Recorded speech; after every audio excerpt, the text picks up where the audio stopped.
Dokter ini nangis. Dia mengatakan, ana sering dengar ceramah tentang birrul walidain.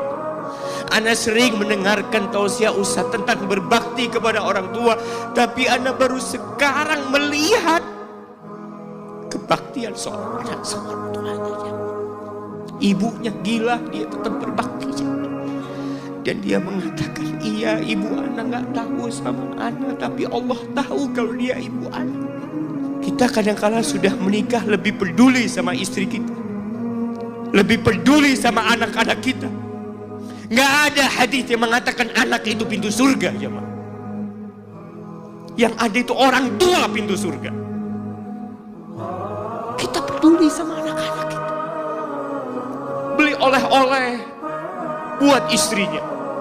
Ditelepon istrinya mau apa, kepingin apa. Pernahkah kau telepon ibumu?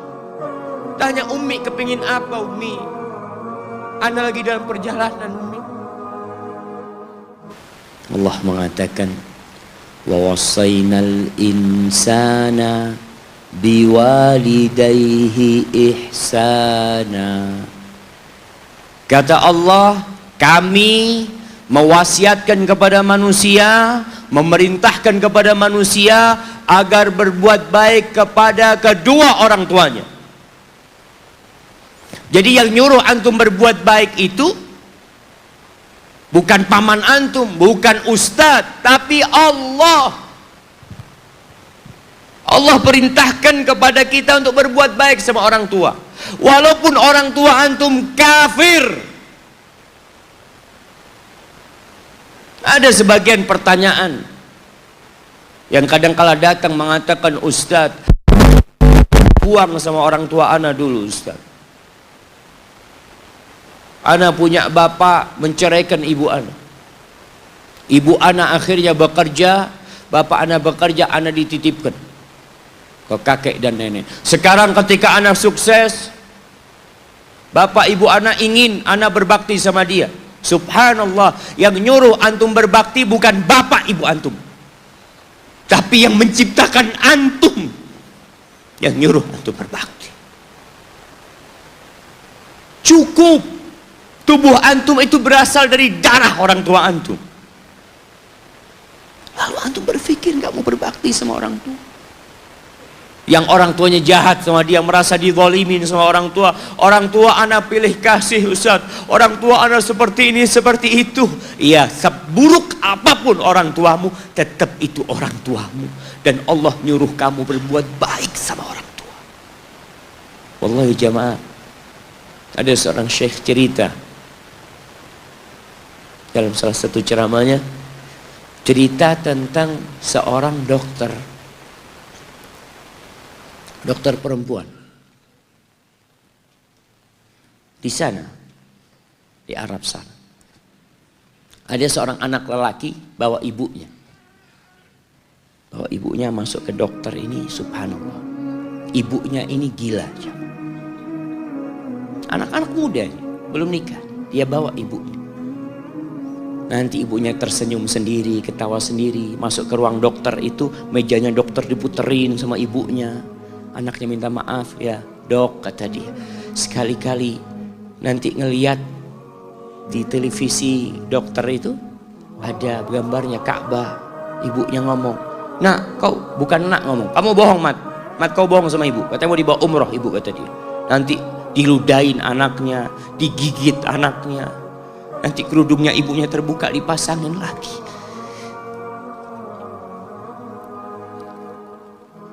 Itu dokter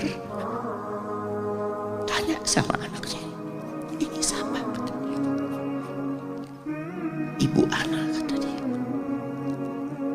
sejak kapan dia seperti ini? Sejak lahir. Loh, terus gimana engkau bisa lahir? Iya, sama kakek anak, ibu anak dinikahkan, tapi 10 bulan diceraikan. Ya karena seperti ini, Pak, anak lahir dari rahim ibu anak. Dan seperti ini kelakuan. Iya, kata dia. Engkau berbakti sama dia, kata dia.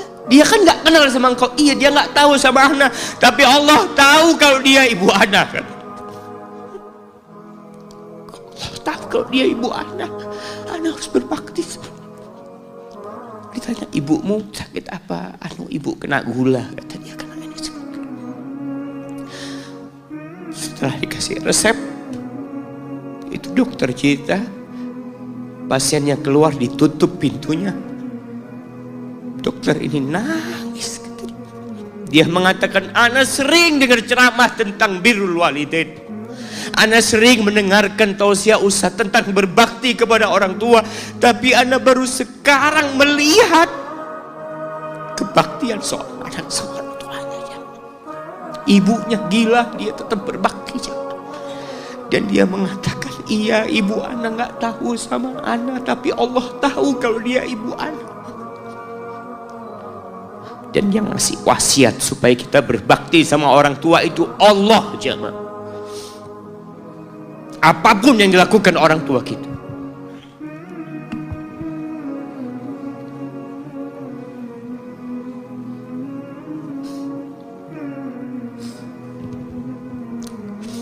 Apalagi ibu. Allah katakan, hamalathu ummuhu kurha wa wada'athu kurha.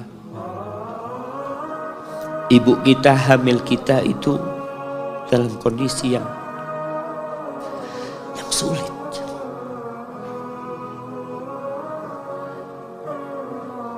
Ada ibu yang harus bed rest demi anaknya lahir. Demi kita lahir, ibu kita itu bed rest. Capek dikit keluar darah. Ada yang harus hamil kita dalam kondisi dia ditinggal sama suaminya. Dia harus cari nafkah sendiri. Ada yang harus muntah-muntah demi kita. Allah. Lalu kita berdiri buat ibu kita, capek. Diceritakan seorang, ya kita semua tahu ceritanya, tentang 3 orang yang masuk ke dalam gua. Kemudian gua itu tertutup dengan batu yang menggelinding. Lalu mereka bertawasul dengan amal soleh mereka. Salah satunya yang mengatakan, ya Rabbi, Allahumma, ya Allah, aku punya 2 orang tua. Aku punya 2 orang tua. Yang aku senantiasa memberikan susu kepada keduanya sebelum keluarga yang lain minum susu. Dia sudah menikah, dia punya istri, punya anak. Pada suatu hari, ya Allah, aku kejauhan cari rumput, sehingga aku balik dalam kondisi orang tua sudah tidur. Maka aku pereskan susu buat keduanya, ya Allah. Allah tahu, tapi dia mau cerita sama Allah. Dia ingin tawasul dengan amal soleh dia. Lalu aku taruh di wadah. Aku datang ke bapak ibuku, mereka tidur. Maka aku berdiri di hadapan kedua. Jamaah, bukankah bisa dia taruh di sebelah meja ibunya susu itu? Dia ambilkan meja, taruh di sana, dia bisa tidur. Dia sudah berbakti sama orang tuanya dengan seperti itu. Tapi anak ini tidak. Aku berdiri, ya Allah, aku gak ingin membangunkan keduanya. Dan aku terus berdiri, aku pegang itu susunya. Sampai mau subuh bangun, aku serahkan kepada kedua. Anak-anaknya nangis minta susu. Kata dia, lah, sampai bapak ibu aku minum. Kalian jangan minum. Kita kadang-kala sudah menikah lebih peduli sama istri kita, lebih peduli sama anak-anak kita. Nggak ada hadis yang mengatakan anak itu pintu surga, jemaah. Yang ada itu orang tua pintu surga. Kita peduli sama anak-anak kita. Beli oleh-oleh buat istrinya. Ditelepon istrinya mau apa, kepingin apa. Pernahkah engkau telepon ibumu? Tanya, Umi kepingin apa, Umi? Ana lagi dalam perjalanan, Umi. Jamaah, itu anak, Masya Allah, dia berdiri. Kenapa dia kuat, jamaah? Karena dia tahu Allah yang nyuruh dia berbakti. Mungkin tidak ada yang melihat berdirinya dia, Tapi Nabi ceritakan berdirinya dia. Dari malam jamaah sampai pagi. Berapa jam dia ingat, ibuku hamil aku 9 bulan. Capek. Ana semakin tahu dengan tugas besar seorang ibu dan pengorbanan seorang ibu. Setelah Ana menikah. Setelah Ana tahu bagaimana istri Ana hamil. Ketika dia harus tidur gak enak. Makan muntah. Muntah aja Ana melihat istri Ana sampai lemes dia muntah. Ana ingat begini ibu Ana hamil Ana. Lalu kita lupa jemaah. Kita sok sukses. Mungkin engkau lebih sukses dari orang tua. Tapi kalau nggak ada bapak ibu, engkau nggak akan pernah lahir di